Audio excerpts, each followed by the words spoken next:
I-PAC పై ED rights సంచలనంగా మారాయి. మనీ లాండరింగ్ కేసులో భాగంగా ఐపాక్ కో-ఫౌండర్ ప్రతీక్ జైన్ ఇల్లు ఆఫీసుల్లో సోదాలైతే జరిగాయి. కోల్కతా సాల్ట్ లేక్లోని కార్యాలయంలో తనిఖీలు కొనసాగుతున్నాయి. ఐపాక్కి సంబంధించి నిధుల లావాదేవీలపై అనుమానాలతోనే సోదాలు జరుపుతున్నామని ఈడీ అధికారులు చెప్తున్నారు. పశ్చిమ బెంగాల్లో టీఎంసీకి వ్యూహకర్తగా ఐపాక్ టీం పనిచేస్తోంది. ఈడీ కీలక ఫైల్స్ తీసుకువెళ్లినట్లుగా సమాచారం. ఈడీ రైట్స్పై ఆగ్రహం వ్యక్తం చేశారు సీఎం మమతా బెనర్జీ. తమ పార్టీకి చెందినటువంటి కీలక ఫైల్స్, డాక్యుమెంట్లను ఈడీ తీసుకువెళ్లిందంటూ కూడా మమత ఆరోపిస్తున్నారు. దాడుల వెనుక హోంమంత్రి అమిత్ షా ఉన్నారని మమత తీవ్ర విమర్శలు చేస్తున్నారు. త్వరలో అసెంబ్లీ ఎన్నికల నేపథ్యంలో ఈడీ రైట్స్పై ఉత్కంఠ నెలకొన్నటువంటి పరిస్థితి ఉంది.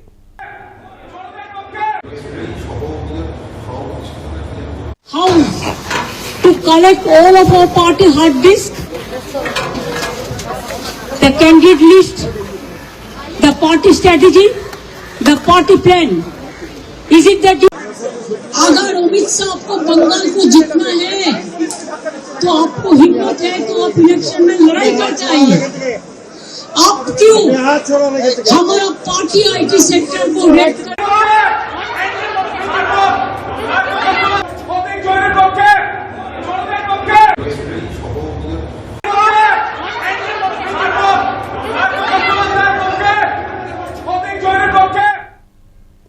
రైట్. ఇక ఐపాక్ కో-ఫౌండర్ ప్రతీక్ జైన్ ఇల్లు ఆఫీసుల్లో సోదాలు అయితే కొనసాగినటువంటి పరిస్థితి ఉంది. మమతా బెనర్జీ దీనికి సంబంధించి కీలకమైనటువంటి ఫైల్స్ను కూడా మా పార్టీకి సంబంధించి తీసుకుని వెళ్ళారు అనేటువంటి మాట అయితే చెప్తున్నారు. దీనిపై మరిన్ని అప్డేట్స్ మా కరెస్పాండెంట్ కిరణ్ అందిస్తారు. కిరణ్, ఏ విధంగా చూడాలి? దీనికి సంబంధించి అభద్రతాభావంతో జరిపినటువంటి దాడుల కింద చూడాలా, లేకపోతే నిజంగానే నిధుల లావాదేవీల మీద అనుమానాలు వ్యక్తమయ్యాయి, కొన్ని విమర్శలు వచ్చాయి, మాకు కొంత సమాచారం ఉందనేటువంటిది అయితే ఈడీ చెప్తున్నటువంటి ప్రస్తుత పరిస్థితి ఉంది.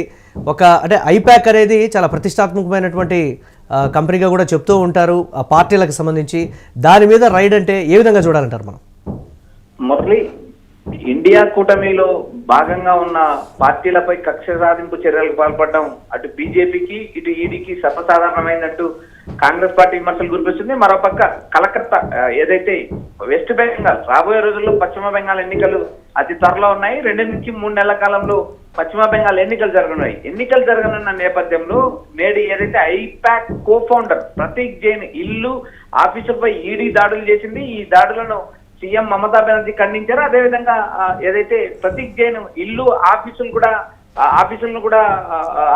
వెళ్ళి పరామర్శించారు. అదేవిధంగా అక్కడ జరిగిన విధ్వంసం గురించి కూడా మమతా బెనర్జీ మీడియాతో మాట్లాడారు. ఏదైతే బీజేపీ వచ్చే ఎన్నికల్లో ఓడిపోతుందనే భయంతో, అభద్రతాభావంతోనే ఏదైతే మాకు కన్సల్టెంట్ గా సలహాలు సూచనలు ఇస్తున్న ఐపాక్ మీద దాడులు జరిపారు. ప్రతీక్ జైన్ ఇల్లు ఆఫీసులతో సహా ఏకకాలంలో ఈడీ అధికారులు దాడి చేయడం జరిగింది. అయితే వీటిని మమతా బెనర్జీతో పాటు దేశంలో ఉన్న మిగిలిన బీజేపీ వ్యతిరేక పక్షాలు అన్ని ముక్తఖండంతో ఖండిస్తున్నాయి. రాజకీయాల్లో వ్యూహాలు సిద్ధం చేస్తుంటారు, ప్రతి వ్యూహాలు జరుగుతూ ఉంటాయి. ఇక్కడ ప్రధానంగా బీజేపీ వర్సెస్ తృణమూల్ కాంగ్రెస్ మధ్య వచ్చే ఎన్నికల్లో యుద్ధం జరిగే అవకాశం ఉంది. ఎందుకంటే గత ఎన్నికల్లో దాదాపు 80 సీట్లకు పరిమితమైన బీజేపీ ఈ ఎన్నికల్లో విజయం సాధించడానికి విశ్వ ప్రయత్నాలు చేసింది. మమతను ఓడించి తీరుతామంటూ కాలికి బలపం పట్టుకొని తిరుగుతున్న అమిత్ షాతో పాటు ప్రధానమంత్రి నరేంద్ర మోడీ వరుసగా అటు బీహార్ ఇటు తమిళనాడు ఈ 2 రాష్ట్రాలనే బేస్ చేసుకుని ఈ ప్రచారం నిర్వహిస్తున్నారు. తమిళనాడులో అధికారంలోకి వస్తాం, బెంగాల్లో టీడీని ఇంటికి పంపిస్తాం, గెలిచేది మేమే అంటూ అమిత్ షా సవాల్ విసురుతున్నారు. వీటిని అన్నిటిని పరిగణలోకి తీసుకుని బీజేపీ అభద్రతాభావంతో కొనసాగుతూ ఏదైతే ప్రతీక్ జైన్ ఇల్లు ఆఫీసులతో సహా దాడులు చేసింది. ఈ దాడులను మమతా బెనర్జీ ముక్త ఖండించడం జరిగింది. అయితే ఇక్కడ ప్రధానంగా ఈ ప్రతీక్ జైన్ ఇంటిపైన దాడి చేసేప్పుడు కీలక డాక్యుమెంట్స్, కీలక ఫైళ్లతో పాటు కీలక సీడీలు కూడా స్వాధీనం చేసుకున్నారు, పలు ల్యాప్టాప్లు స్వాధీనం చేసుకున్నారు. బెంగాల్లో ఏదైతే తృణమూల్ వ్యూహం ఏంటి అనేది తెలుసుకోవడానికి మాత్రమే ఈ దాడులు జరిగాయి. ఎందుకంటే ఓటమి భయంతోనే బీజేపీ దాడులు చేస్తుంది. అదేవిధంగా ఏదైతే మమతా బెనర్జీకి వ్యతిరేకంగా ఉన్న శక్తులన్నీ ఏకతాటిపై తీసుకెళ్లి మమతను ఓడించడానికి ఇది బీజేపీ తీవ్రంగా ప్రయత్నం చేస్తుందంటూ ఇప్పటికే ఆరోపణలు వినిపిస్తున్నాయి. మురళి, ఎస్, ఇది ఐపాక్ మీద జరిగినటువంటి ఈడీ సోదాల కింద మేము చూడటం లేదు, మా పార్టీ మీద మా మీద జరిగినటువంటి దాడిగా మేము చూస్తున్నామని కూడా మమతా బెనర్జీ ఎంతో ఉద్వేగంగా కూడా చెప్పినటువంటి పరిస్థితి. దీనికి సంబంధించి ఆ రాష్ట్ర ప్రజలు కూడా ఒకంత ఆలోచనలో పడ్డటువంటి ప్రస్తుత పరిస్థితి. మనకి సర్వే కూడా ఒకటి వచ్చినటువంటి సిచ్యువేషన్ ఉంది. అందులో మమతకి ఎడ్జ్ వచ్చింది, ఒక 39% వరకు వచ్చినటువంటి సిచ్యువేషన్. అది ఎక్కడ డౌన్ అవుతుందో దాన్ని కూడా గ్రాబ్ చేయాలనేటువంటి ఒక మాట.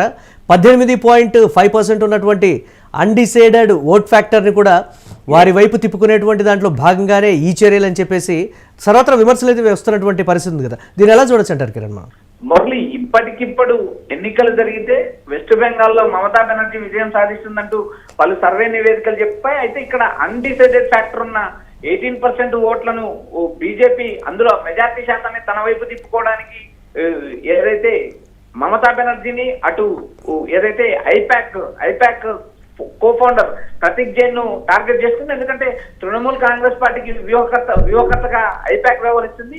ఐపాక్ గతంలో ఇప్పుడు జరగబోయే ఎన్నికల్లో ఒకసారి మనం ఐపాక్ పనితీరు పరిశీలిస్తే అటు తమిళనాడు స్టాలిన్ కు, ఇటు డిఎంకే స్టాలిన్ కు, ఇటు మమతా బెనర్జీకి, వీరిద్దరికి రాబోయే ఎన్నికల్లో ఐపాక్ పనిచేస్తుంది. గతంలో 2024 ఎన్నికల్లో ఐపాక్ జగన్మోహన్ రెడ్డికి పనిచేస్తుంది. అక్కడ జగన్మోహన్ రెడ్డికి దారుణమైన ఓటమి వచ్చింది. అయితే జరిగిన రాజకీయ పరిణామాల్లో మార్పుల్లో భాగంగా ఏదైతే అప్పుడున్న ప్రశాంత్ కిషోర్ టీము తప్పుకోవడం జరిగింది. ఇప్పుడు ప్రధానంగా ఉన్న ఐపాక్ కో ఫౌండర్ లో ఏదైతే ప్రతీక్ జైన్ కీలకంగా ఉన్నారు, ప్రతీక్ జైన్ తో పాటు విశ్వరాజ్ సింగ్ కూడా కీలకంగా ఉన్నారు. అయితే ప్రస్తుతం ఏదైతే వెస్ట్ బెంగాల్లో కీలకంగా వ్యవహరిస్తున్న ప్రతీక్ జైన్ ఇల్లు, ఆఫీసుల పైన ఏకకాలంలో దాడి చేశారు, తనిఖీలు చేశారు. అక్కడ ఉన్న ల్యాప్టాప్లతో సహా అప్పుడున్న హార్డ్ డిస్క్ మొత్తం స్వాధీనం చేసుకున్నారు. ఇది కేవలం బీజేపీ ఐటీ దాడులు, కేవలం మమతను టార్గెట్ చేస్తున్న ఐటీ దాడులు నిర్వహిస్తుంది. ఇక్కడ ప్రతీక్ జైన్ పైన కానీ ఆఫీస్ పైన కానీ ఐటీ దాడులు చేయాల్సిన పరిస్థితి లేదు. ఎందుకంటే గతంలో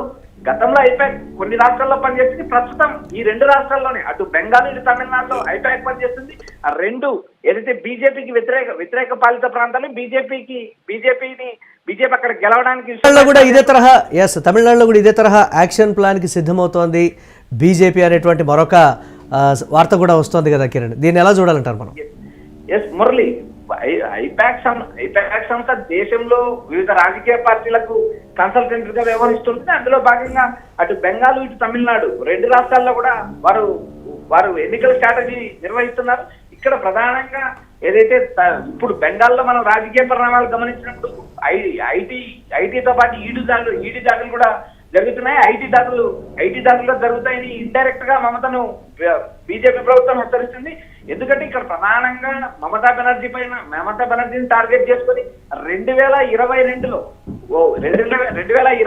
గోవా ఎన్నికలకు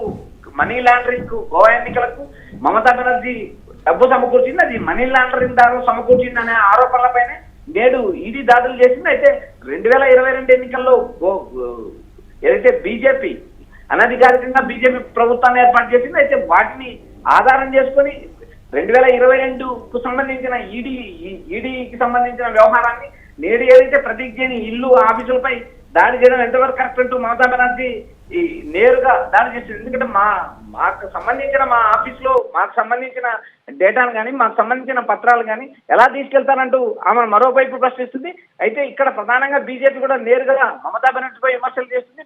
బీజేపీ ఏదైతే మమతా నుంచి బయటికి వెళ్లి బీజేపీలో ప్రతిపక్ష నేతగా ఎదిగిన సువేంద్ర అధికారిని నేరుగా మమతా బెనర్జీని టార్గెట్ చేసుకొని విమర్శిస్తున్నారు. ఎందుకంటే మమతా బెనర్జీకి పదే కేంద్ర సంస్థలను నిందించడం ఆమెకు అలవాటుగా మారిందంటూ సువేంద్ర అధికారి కూడా విమర్శించారు. ఇక్కడ ప్రధానంగా ఇండియన్ పొలిటికల్ యాక్షన్ కమిటీ సహ వ్యవస్థాపక ప్రతీక్ జైన్ పశ్చిమ బెంగాల్లోని అధికార party Trinamool Congress IT cell head గా కూడా ఉన్నాడు. ప్రతీక్ జైన్ ప్రస్తుతం వెస్ట్ బెంగాల్లో మమతా బెనర్జీకి సంబంధించిన పార్టీకి సంబంధించిన ఐటీ సెల్ హెడ్ గా ఉన్నారు. 2014లో కూడా 2019లో 2 సార్లు కూడా లోక్సభ ఎన్నికల్లోనూ, ఇటు సాధారణ ఎన్నికల్లోనూ మమతా బెనర్జీకి ప్రశాంత్ కిషోర్ పనిచేశారు. ఎందుకంటే ప్రశాంత్ కిషోర్ రోజు ఐపాక్ లో కీలకంగా ఉన్నారు.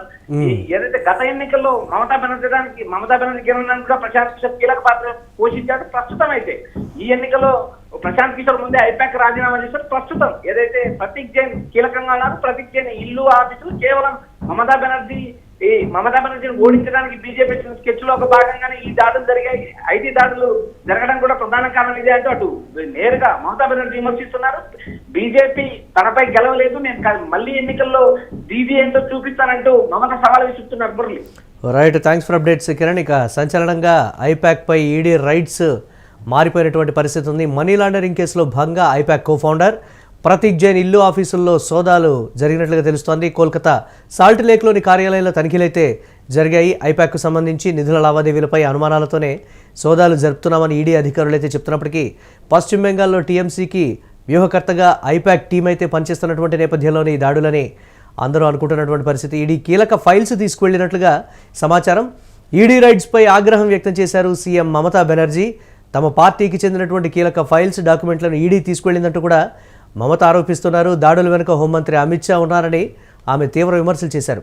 అసెంబ్లీ ఎన్నికల నేపథ్యంలో ఈడీ రైట్స్పై ఉత్కంఠ నెలకొన్నటువంటి బ్రేకింగ్ న్యూస్ చూస్తున్నాం.